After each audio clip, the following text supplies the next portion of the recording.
First try. This movie had no right to be this good, and yet here we are. Before we get into today's movie, this is part of my 25 days of Christmas movie marathon, where I'll be dropping a new review every single day this month. And today's movie is The Lego Movie, a movie that proved animated movies could be perfect. The Lego Movie follows Emmett, an ordinary construction worker who accidentally stumbles upon the piece of resistance, an ancient relic that marks him as the special one, destined to save the Lego universe from the evil Lord Business. The problem is, Emmett is the most average person imaginable. He has no special skills, no creativity, and no idea what he's even doing. But with the help of a group of master builders, including Wild Style, Lego Batman, and Virtuous, he has to stop Lord Business from gluing the world into permanent perfection with the weapon called the Fraggle. The movie moves fast, it's colorful, chaotic, and packed with jokes, action, and tons of pop culture references. But what makes it work is how much heart it has underneath all the jokes and chaos. This isn't just a toy commercial or just a Lego movie. It's a story about creativity, individuality, and learning that being ordinary doesn't mean you're not special.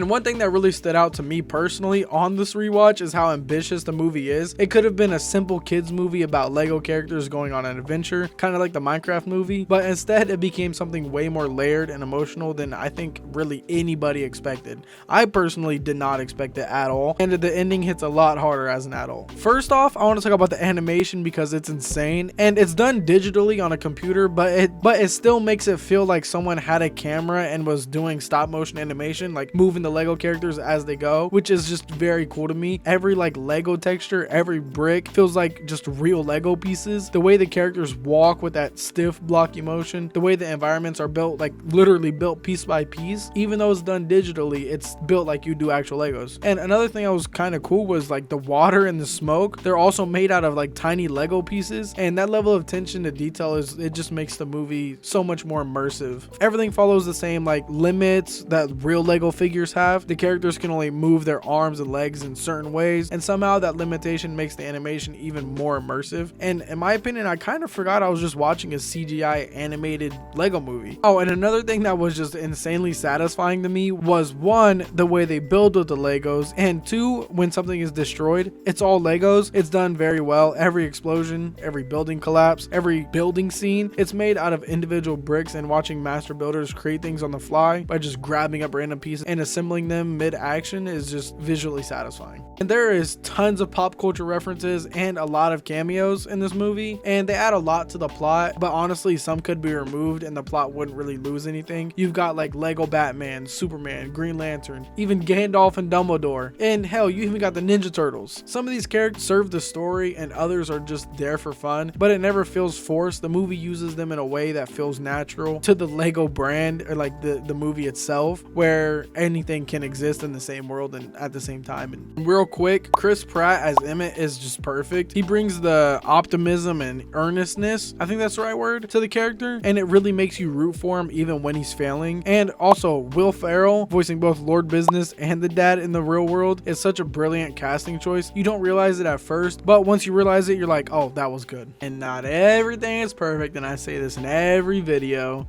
But now I want to talk about something that didn't really work for me and might not have worked for some other people. And in this movie, you can tell it was written by a couple of different people. It kind of shows, like the plot feels a bit disconnected at some times. But honestly, I didn't notice it too much because I was just there for the fun movie and like, oh, Legos. But the first two acts are pure action and comedy, and the third act shifts into something very emotional and grounded. And that tonal shift I really liked, but I can see how some people might feel like the movie changes too much by the end. Now I want to talk about my favorite character in the movie, and that is definitely Lego Batman. I'm really happy that he actually got the spinoff, so let me know if you want a video on the Lego Batman movie, because I'd be down to review that in an instant and have that ready for you right after the marathon's over. But with that plug out the way, what really stuck with me about this movie is how much it respects the creativity. The entire story is about the tension between structure and imagination. Lord Business wants everything to be perfect and permanent. The master builders want everything to be chaotic and free, and Emmett is just caught in the middle trying to do the right thing and figure out where he really fits in all that. Now I want to talk about the best moment, or what I like to call in my videos the golden moment, is the last 15 minutes of the movie. In my opinion, that's the best part of the movie, and it really makes the movie like level up into a great movie. The twist that the entire Lego world is being imagined by a kid named Finn, who's playing with his dad's Legos collection in the basement, is what elevates the movie from good to great. You realize that the Lord Business is Finn's dad, who glues his creations to place because he wants wants them to stay perfect, and Emmett's journey mirrors Finn learning to stand up for his own creativity.